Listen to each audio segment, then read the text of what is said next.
Good morning, students. How are you? As you know that our revision test series first is going to be start. So in this context, I would like to inform you that this week we will have to revise all the topics that we have studied earlier from last couple of weeks. So today I will go to through the chapter 1. Okay, so I will discuss what is the physics, scope of experiments of physics, physics, technology and society, and fundamental force in nature. ये हमारे की points हैं। और जो मैंने पढ़ाया था कि व्हाट इज़ फिज़िक्स, उससे पहले साइंस के बारे में पढ़ लेते हैं हम। Science, what is science? It is a systematic study of any topic. यानी किसी भी टॉपिक के बारे में हमें अगर पढ़ना है तो वो सिस्टमेटिक वे होना चाहिए regarding their subject like maths, SST, EVS. So the systematic study which means acknowledgement. पहले तो उसका एक्नॉलेजमेंट होना चाहिए, जैसे मैंने ऊपर एक सिस्टमेटिक वे में बनाया है कि आपको ये पढ़ना है। देन उसके टर्म्स, क्या क्या टर्म्स होनी चाहिए। फिज़िकल क्वांटिटीज़, उसके अंदर क्या क्या इन्वॉल्व्स हैं। लॉज, अगर आप मैथ्स या साइंस पढ़ रहे हैं तो लॉज ज़रूर आएंगे regarding to any subject which is known as a science. तो साइंस में अगर मैं एक टर्म में अगर डिफाइन करें तो it is a systematic study of the any topic of the और any natural phenomena. It is a systematic study of any natural phenomena which is called a science. Okay, now physics. It is a systematic study of physics world like force, motion, heat, gravitation, force, etc., which is physically exist, which we can express by laws, derivation and experiments as activity. कहने का मतलब ये है कि physics में systematic study होती है किसकी? फोर्स की, मोशन की, हीट की, प्रेशर की, ग्रेविटेशनल फोर्स की, which is a physical exist, जो फिज़िकली एग्जिस्ट हैं। या हम दूसरे शब्दों में बोलें कि the study of a natural phenomena which is also called as an physics. So जो हम एक्सप्रेस कर सकते हैं by the laws, derivation and experiments, also activity too. और एक्टिविटी के बारे में भी, एक्टिविटी से भी हम इसको एक्सप्रेस कर सकते हैं। तो ये हो गया एक इंट्रो पोर्शन साइंस का और फिजिक्स का, चैप्टर 1, क्लास 11th। ना मैं स्लाइड मूव कर रहा हूँ, I am moving the slide. अब what is a physics? Actually science is a systematic understanding of natural phenomena. जैसे कि मैंने बताया, साइंस क्या है? एक सिस्टमेटिक अंडरस्टैंडिंग है, एक सीरियल वाइज अंडरस्टैंडिंग है किसी भी नेचुरल फिनोमेना की। जैसे आप बाहर जाते हैं तो आप देखते हैं कि आप उठते हैं, फिर उसके बाद जो भी आपका डेली रूटीन है, उसके बाद आप you go to shower, then ready होते हैं और काम पे जाते हैं। अगर आप स्टूडेंट हैं तो स्कूल जाते हैं, देन उसके बाद घर आते हैं, खाना खाते हैं, पढ़ते हैं, कुछ देर खेलते हैं और देन वापस सो जाते हैं। तो ये भी आपकी एक क्या है? एक सिस्टमेटिक एक्टिविटी है which is related to science. Now in detail, so that उसको हम डिटेल में पढ़ते हैं, so that it can be predict, controlled and modified. Predict मतलब अंदाज़ा लगाना, कंट्रोल्ड किसी चीज़ को कंट्रोल करना और उसको मॉडिफाई करना। मैं यहाँ पर सबसे बड़ा एग्जांपल ले रहा हूँ। सपोज़ कीजिए कि आप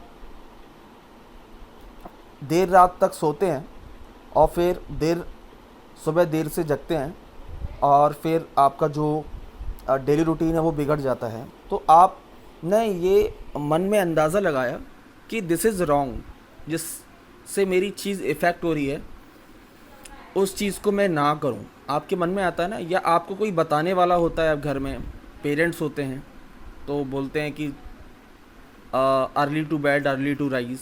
तो ये एक सिस्टमेटिक पैटर्न है। जब आप जल्दी सोएंगे तो जल्दी उठ भी पाएंगे, है ना।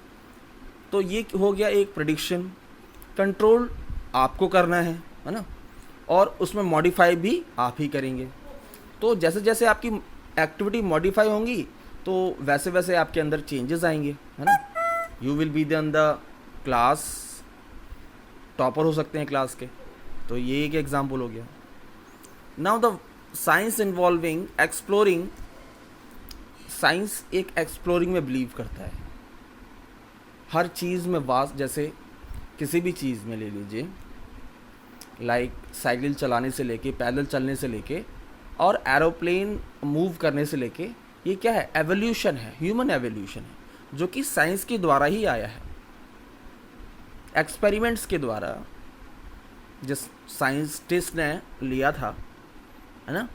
स्पेक्युलेटिंग, स्पेक्युलेटिंग के मीन्स उसको चेंज करना, पहले उसको प्रेडिक्ट करना, फिर उसको मॉडिफाई करना। दो फिनोमेना हैपनिंग अराउंड अस, जो भी फिनोमेना हमारे आसपास होते हैं उनको देखना।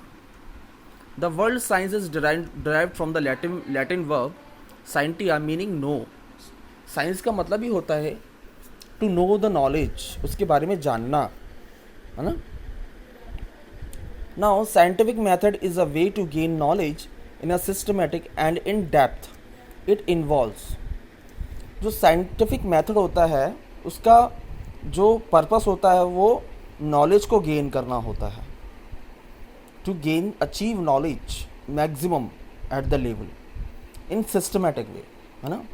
जैसे कि आपको मल्टीप्लाई दे दिए जाए सपोज़ कीजिए, और आपको ऐड नहीं आते या सब्ट्रैक्ट नहीं आते, तो आप वो मल्टीप्लाई नहीं कर पाएंगे। अगर मैं छोटे बच्चे की बात करूं, तो सिस्टमेटिक वे क्या होता है, सबसे पहले ऐड सिखाते हैं, फिर सब्ट्रैक्ट सिखाते हैं, फिर मल्टीप्लाई देन डिवाइड। तो ये आपस में क्या है, कोरिलेटेड है ना। नाउ क्या क्या ऑब्जर्वेशन साइंटिस्ट ऑब्जर्व करते हैं या हमें स्टडी करने की ज़रूरत है, वह सिस्टमेटिक ऑब्जर्वेशन, किसी चीज़ में सिस्टमेटिक ऑब्जर्व करना। कंट्रोल्ड एक्सपेरिमेंट्स, एक्सपेरिमेंट को कंट्रोल, कुछ बार ऐसा हो जाता है कि जैसे आप वुहान है, वहाँ पर एक्सपेरिमेंट हो रहा था या जो भी है, तो आज पूरी दुनिया सब फेस कर रही है प्रॉब्लम्स को। Qualitative and quantitative reasoning, qualitative means उसकी जो नॉलेज है, और क्वांटिटेटिव यानी कितना मास है, रीजनिंग होनी चाहिए। मैथमेटिकल मॉडलिंग, एक लेआउट होना चाहिए किसी पेपर पर। प्रेडिक्शन एंड वेरिफिकेशन, उसके बारे में अंदाज़ा लगाना और वेरीफाई करना कि ये सच है या नहीं है। फैलिसिफिकेशन और थ्योरी ऑफ थ्योरीज, यानी थ्योरीज़ की भी थ्योरीज़ देना। ना स्पेक्युलेशन एंड प्रेडिक्शन, यानी एक्यूरेसी के बारे में पता लगाना कि कोई कितना नज़दीक एक्यूरेट है, और प्रेडिक्शन कि उसके बाद हम क्या कर सकते हैं। ठीक है, आई थिंक ये आपको स्लाइड समझ में आ गया होगा। Now science does not have any final theory. हमें मालूम है कि आज today's is a world of 21st century, और हमारे जो कंप्यूटर बड़े बड़े हुआ करते थे आज से 20 साल पहले, वो किस में कन्वर्ट हो गया, हमारे पॉकेट में जो मोबाइल फ़ोन है वो एक कंप्यूटर ही है। तो this is the increasing of technology. So हम कह सकते हैं कि साइंस की कोई फाइनल थ्योरी नहीं है। जैसे जैसे हम रिसर्च करते हैं वैसे वैसे हम थ्योरीज़ को भी डेवलप करते हैं। द इम्प्रूव्ड ऑब्जर्वेशन, हमारी जो ऑब्जर्वेशन इम्प्रूव्ड, जैसे जैसे टाइम बीतता जाता है हम ऑब्जर्व करते हैं, चेंजेस होते जाते हैं अराउंडिंग में। Accurate tools to keep improving the knowledge of perspective, जो हमारे टूल्स बने हुए हैं वो एक्यूरेट रीडिंग देते हैं, और उसके बाद डिफरेंट डिवाइसेस बनते हैं। Now Johannes Kepler used Tycho Brahe's research on planetary motion to improve Nicolaus Kepler theory. अब जैसे कि ये जॉन्स कैपलर इन्होंने यूज़ किया एक स्पेशल टाइप ऑफ रिसर्च, इन्होंने प्लानिटरी मोशन पर रिसर्च की, किसकी थ्योरी को इम्प्रूव करने के लिए, निकोला कार्पेनियस। तो ये क्या हो गया, डेवलपमेंट ऑफ साइंस हो गया कि हाँ भाई आपकी थ्योरी थी, आपने काम किया, अच्छी बात है, पर मैं एक थ्योरी लेके आया हूँ, है ना। तो ये क्या है, एक टीम वर्क हो गया, हम टीम वर्क भी कह सकते हैं कि आपने ये सिस्टमेटिक वे में दिया, अब इसके बाद मैं ये लेके आया हूँ, तो उस थ्योरी को और इम्प्रूव किया, यानी और अच्छी तरीके से समझाया है। कह सकते हैं कि हार्ड लैंग्वेज से सिंपल लैंग्वेज में समझाना. Now quantum mechanics was developed to deal with the atomic and nuclear phenomena. जो क्वांटम मैकेनिक्स आई जब डेवलप्ड हुआ तो वहाँ से हमारा एटॉमिक और न्यूक्लियर फिनोमेना डेवलप्ड हुआ. एटॉमिक मतलब परमाणु या अणु. एटॉमिक क्या बोलते हैं, अणु, और न्यूक्लियर को बोलते हैं परमाणु. Work of MS. Rutherford on a nuclear model atom.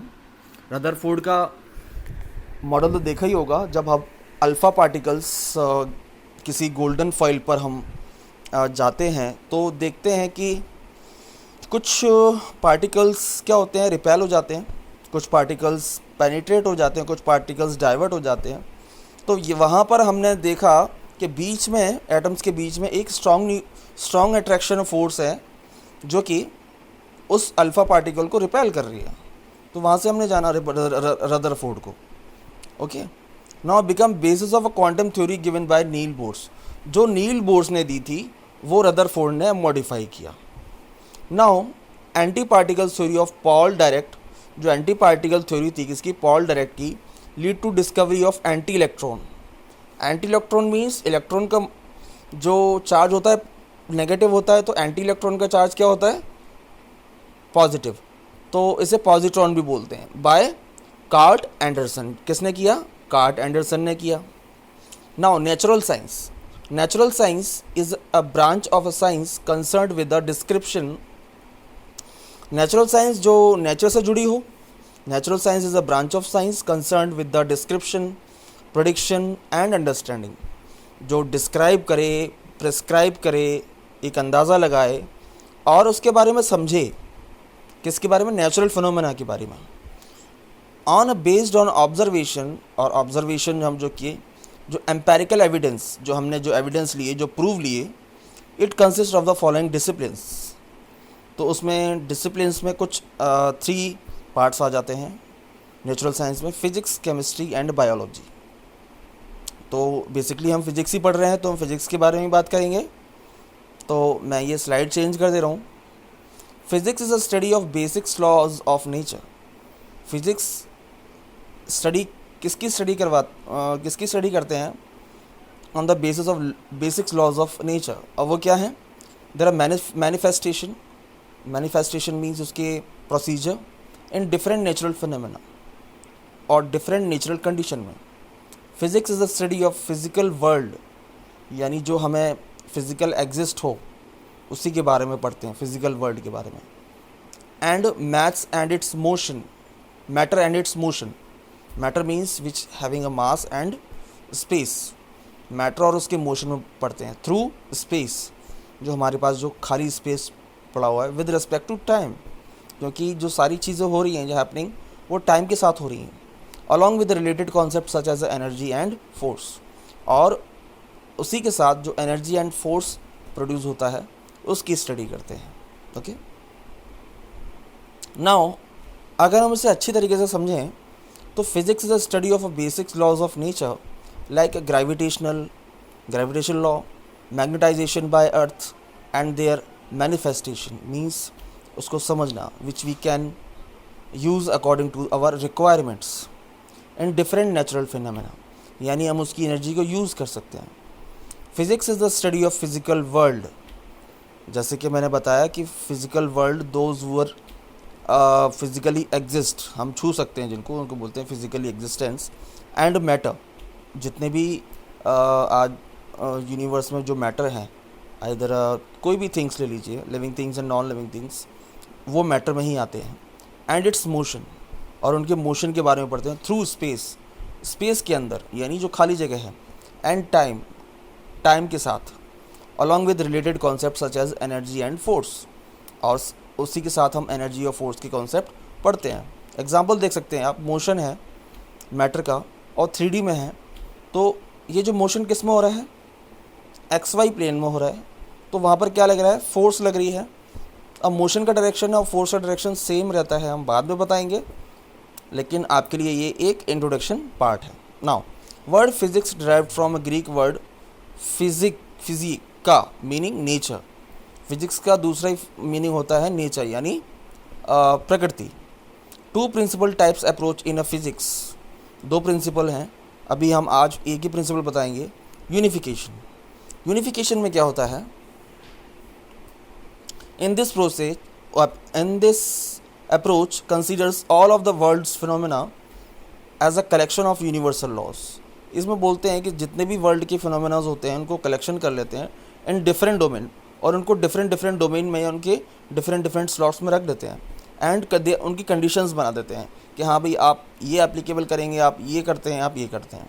Example, law of gravitation applies both to falling apple from tree as well as motion of planets around अस।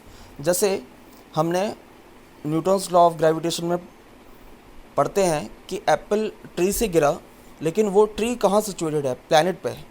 तो ये दोनों लॉ आपस में, ये दोनों जो कॉन्सेप्ट है आपस में यूनिफिकेशन प्रोड्यूस करते हैं। ओके, तो आई होप आपका जो ये जो लेक्चर है समझ में आया होगा। ये रिवीजन लेक्चर था। So have a nice day all of you.